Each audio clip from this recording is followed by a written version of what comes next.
What a pleasure to be here. So wonderful to be in Pasadena where it's 138 during the day and 36 at night. A pimp don't know what to wear. I'm in the hotel lobby. I got on a fur coat, some swim trunks, some Timberlands, and an umbrella because I don't know what may happen in this raggedy bitch this evening. I am just here to remind all minorities that with what's going on in the world today, you have got to be happy about whatever you got in your life right now. That's my message because the world is crazy right now. What is gas? $600 a damn gallon right now? I don't care how much money you got, gas is entirely too high. That's all I'm saying. You are not supposed to be at the gas station making life decisions. You just at the pump. Just, Negro, did I eat today?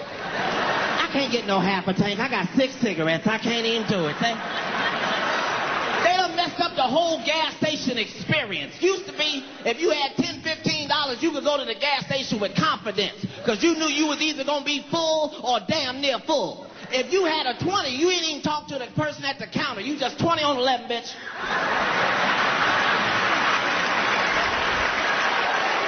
They done messed up the whole gas station experience. Used to be, if you put $15 in your tank, you had time to bond with your vehicle. You had time to put the nozzle in and set the clicker and look through your car and clean off the dashboard and look through your CDs and run in the store and get some Pringles and a Snapper, and it'll still be pumping. Now if you put $15 in, you can't even turn around good for that son of a bitch click. As soon as you put it in, just click, click. There ain't no damn gas in that car. The world...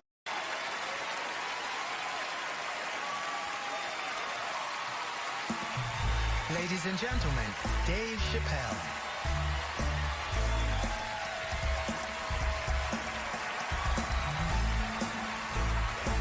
Thank you. Oh boy, I'm very nervous. No pressure. During the civil rights movement, I can't read what's on the teleprompter. Some about black America and white America. There's black Americans and there's white Americans. We're all one America. So if you don't mind, this is not live, is it? I imagine whatever I say, you could just edit it out. Let's try it a few ways. Lou, are you in the booth? I am. All right, good. You know what, Lou? Let's just play around with it and see if we can get it right and get this clip package on, and then let me go home. All right? You got it. All right. Ready? All right. Count me in. 5, 4, 3, 2, 1. Wu-Tang. I'm just with you, Lou. Let's do it again. We're gonna do it again. We'll get it right. Here we go, Dave. 5, 4, 3, 2. You know, when I was a comedian starting out in Washington, D.C., right here in this city, 1988, I'll never forget this. It was a comedy club owner that banned profanity from his comedy club. He said it offended his audience, and this was a cause of major concern for all the comedians in the circuit. And we all called a meeting, and we had the owners come, and it was the club owners, and it was the comedians. It was the classic labor dispute.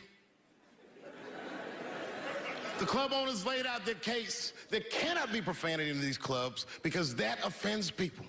And there's a comedian who's still a good friend of mine to this day. He lives right here in Washington, D.C. He stood up and he said, he's black, I should tell you, because it's important to the story. He says, I use profanity because I live a profane lifestyle. He says, I don't have an insect infestation in my house. I have roaches.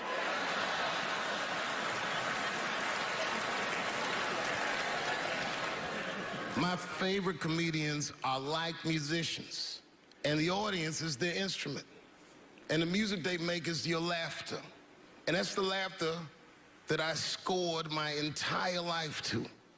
So now, some of my favorite American comedic composers. Thank you. When I lose my job, I lose my man. treat me like a dog. He called me a dog. Yes, he did. What did he call me? An old dog. Sometimes I wished I was a dog and he was a tree. When you stop and think, football's a fair sport for my people. Only sport in the world a Negro can chase a white man and 40,000 people stand up and cheer him. See, in my neighborhood, the kids have a kind of a dubious reaction to that whole Santa Claus concept. They just don't believe that a white man will ride a reindeer through Harlem after midnight. In truth, white friend, it's you that all look alike. But look at the black people around you. We're all different colors. Black walnut, burnt almond, chocolate mocha, pecan, vanilla, yellow, mellow, light, bright, and damn near white. We come from the first people on the earth. You know, the first people on the earth were black people. We the first people had thought, right? We was the first one to say, where am I? And how do you get to Detroit? I think maybe like 30 years ago, there was a woman that wanted to sing, and a black lady that sang opera that wanted to sing. What was her name? Mary Anderson. And this place was like segregated, and they couldn't sing here. And here we are, like not even 50 years later, a 22-year-old black man on stage getting paid to hold his. God bless America. I gotta go now. Y'all take it easy. Bye-bye.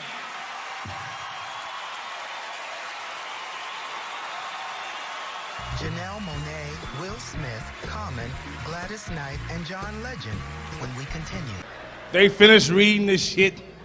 You come in, your beeper going off. Your woman, hey, how you doing, Tweety? Is that a dog or what the fuck is? Oh. No, I didn't know it's dark out here. The fuck I know.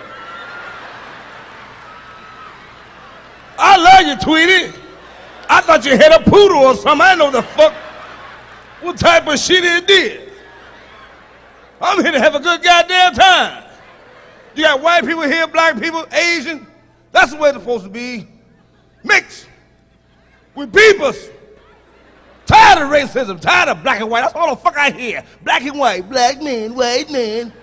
The white man, the black man. If I was Chinese, I'd be mad at motherfucker. They don't never say shit about us.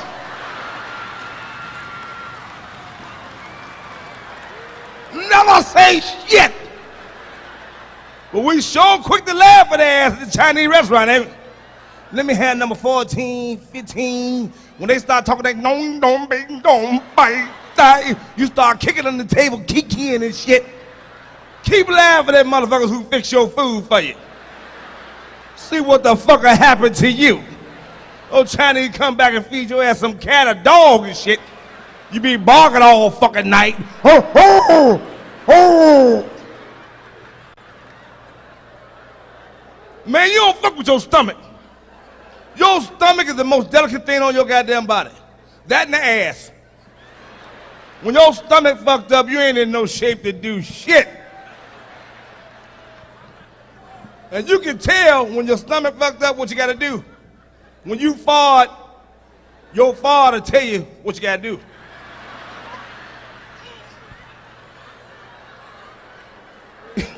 If you get a fart to go, your stomach just hurt. That's all that is. That ain't nothing but some gas. If you get a fart to go, you got a shit. When you hear that, your ass is wet. Suck it to the motherfucker. Ain't nothing worse than a wet ass, let me tell you. I'll tell you like it is. See, men, we pass gas, you know. We can't do the shit in front of people, though. You're gonna do that shit in front of your boys. Women can't pass no gas at all. Oh, women pass gas, you'll cuss their fucking ass out. Especially on the first date. Hey, baby, you having a good time?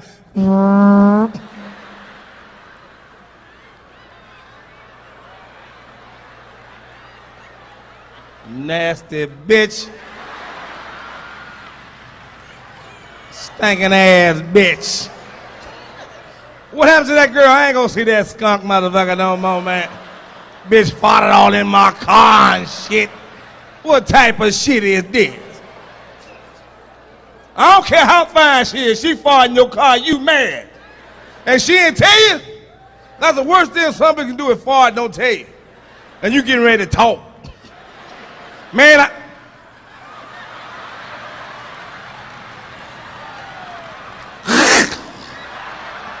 stinking bastard!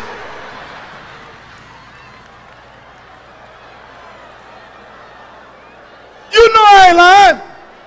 We all the same. I'm gonna tell like it is. Ain't no difference with nobody. Ain't no difference between black, white, tweet, marching doing that old bullshit. We the same fucking people. Everybody here gonna die.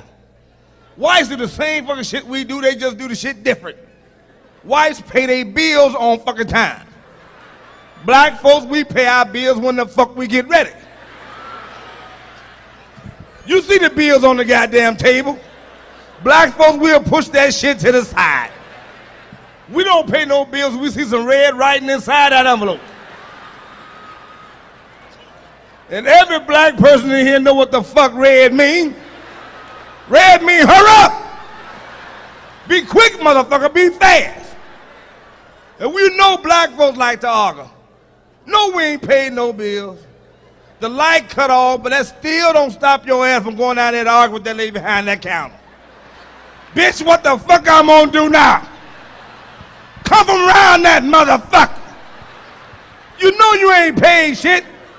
Now you want to make a payment plan agreement. Let me put $20 down there. What the fuck $20 gonna do? The bill $900. You lazy bastard.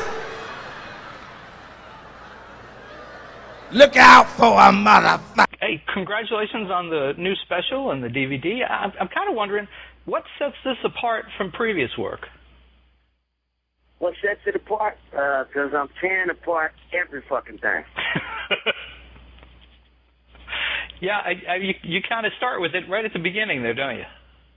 Yes, I do. Yes, I want to fuck Michelle Obama. Yes.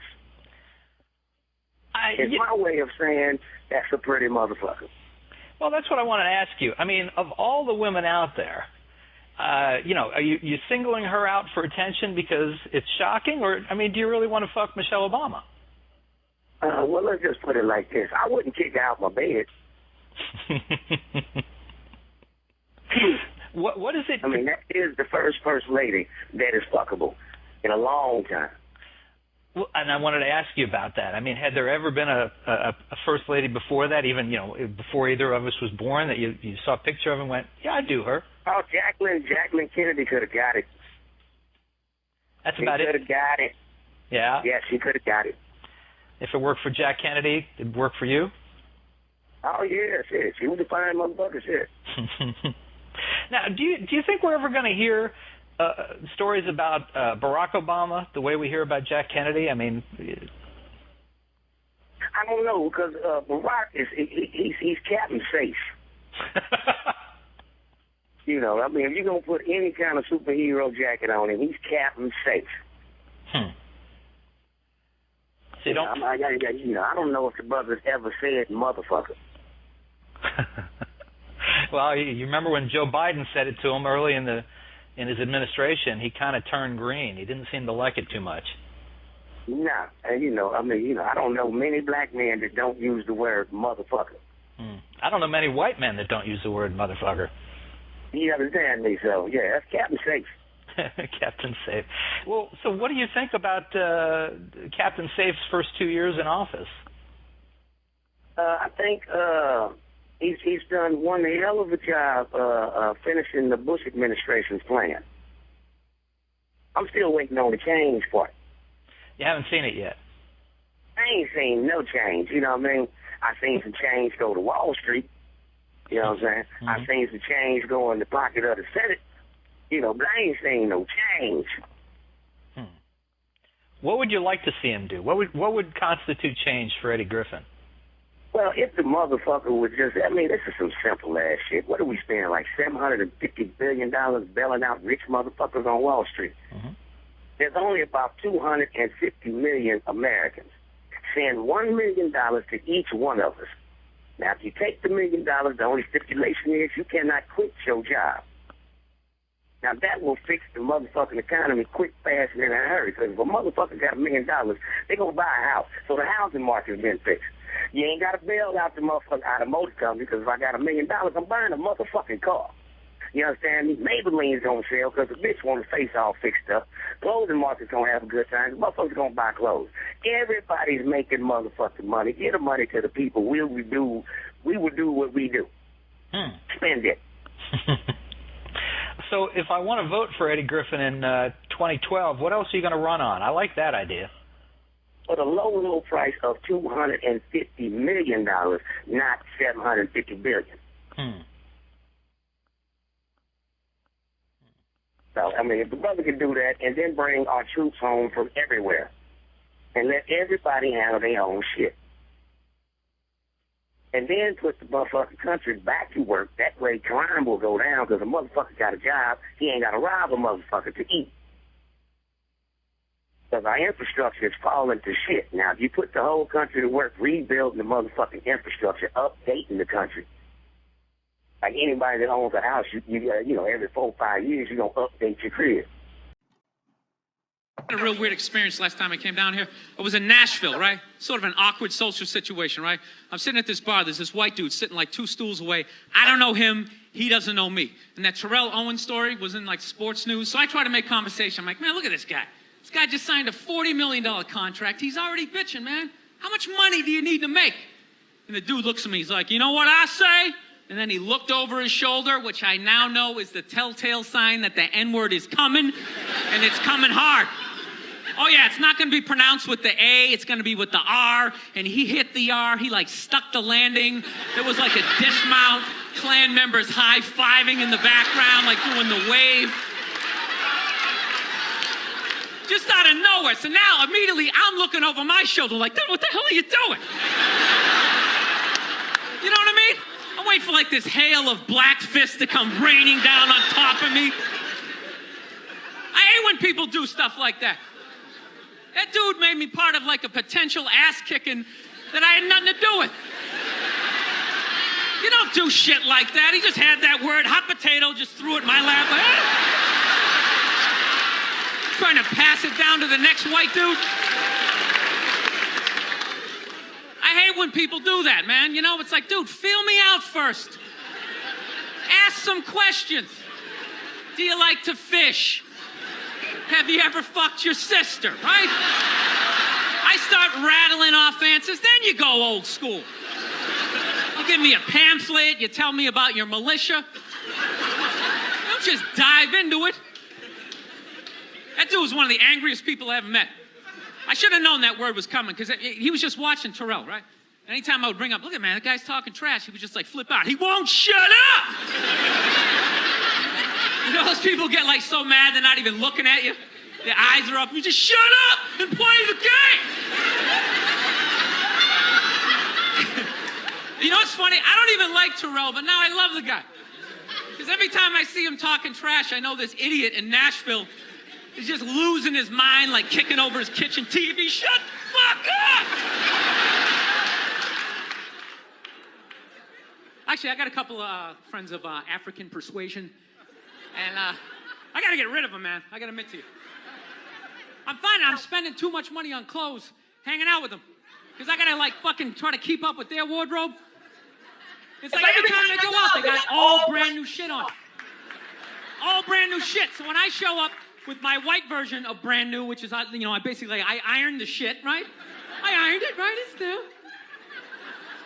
They just start trashing me. I can't keep up with them, man. They got like fucking 58 pairs of sneakers.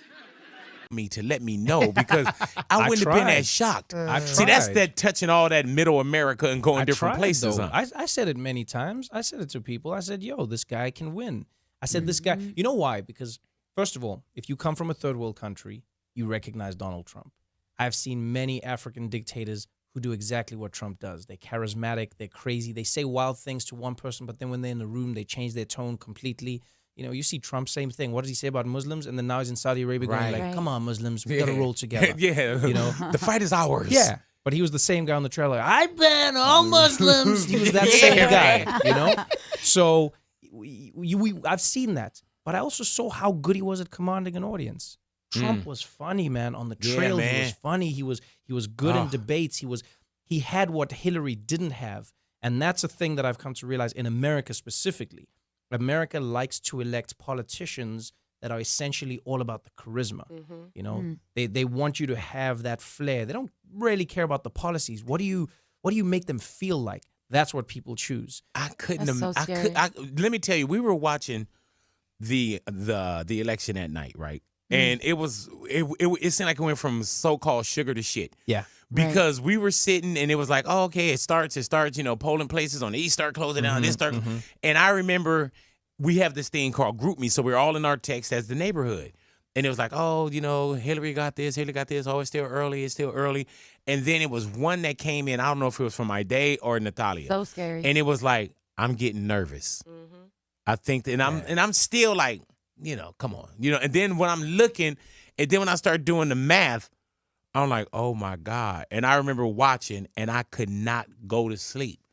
And I remember when he got it. It was like President Trump, you know, elect. And I remember my wife waking up and she's like, baby, who won? And I was just like, baby, you're not going to believe this. Just go back to sleep. Yeah, you know what I'm saying? Like, yeah, you're not going to believe this. I literally came to work the next day, Trevor. And for one, I didn't sleep that whole night. Right. And I came to work and my stomach hurt. Same. Because I can't believe, I thought America got it so wrong. But rewind, there were so many people when Barack got in that probably was like, America got it so wrong. Exactly. When your guy or gal doesn't win, oh, they got it so wrong. Yeah. But I will say this. One thing that people have to acknowledge is, as long as you have the Electoral College in America, you have a system that is not indicative and not representative of the votes of the country. I'm not gonna. I find it weird as someone who comes from a place like just the numbers are the numbers. Right. The majority should rule. It's as simple as that. That's just like the Celtics if they got blown on by 30. Exactly. And like the Cavaliers, you're like, oh, well, when we do the numbers. We got those electoral points, though. So, you see that LeBron electoral dunk? I think it's, unfortunately, you know, apathy becomes a symptom of people who have something for a long time. You don't appreciate it until it's gone. Right. You know? And so in South Africa. That's what people saying about Obama. I know. Like, Exactly. Believe this. Like, man. I'll take 7 months of Bush right now. You know what I'm saying? And so if you think about it, when you're in a world where you've always had the right to vote, right? You know, that's why if you look in America, if you look specifically, black women have some of the highest voting rates. They do not mess around when it comes to voting. You know, they don't take it for granted. Black old women are some of the most ardent voters because they remember when they couldn't vote. Right. They know what it was like to not have an option to choose. And so I know when people say, they go like, oh, what's the point? You're choosing between nothing and nothing. Right. I go, think of it like this. Think of politics like your drive home.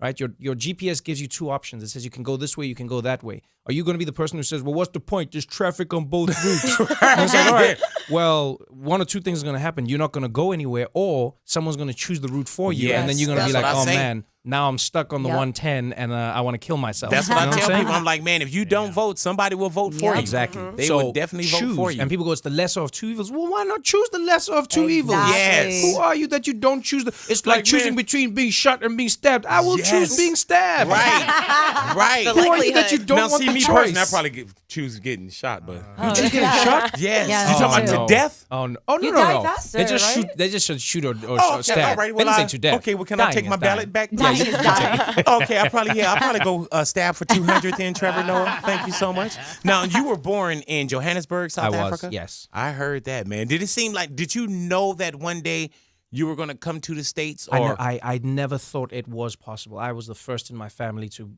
board an airplane. I was the first in my family to buy a new car, a house. I was the first in my family. Wow. So I never dreamed of the things that I've been able to achieve now. You know, I've been lifted onto the shoulders of generations of people in my family who have strived to be better, but I never dreamed that I would be here. America was a distant reality. It's something I saw on TV. Mm-hmm. I never dreamed that I would be in this place. So I always lived within the world I was in. I often say that to kids now that I talk with, and I say to them, sometimes I I don't wish people, aim for their dreams. When people go like, reach for your dreams, I go like, yeah, sometimes your dreams are as limited by the information that you have. Correct. And so, like when I'll chat to kids in Harlem, for instance, who've never even been to Times Square. And then you talk to that kid, you go, what's your dream? And he goes, man, my dream is to have a chain. My dream is to have a dope ride. My dream, as you go like, is your dream to maybe go somewhere? And they're like, go where? And if they don't know that the place exists, how can they dream of achieving it? So, I realize that I'm living beyond my dream.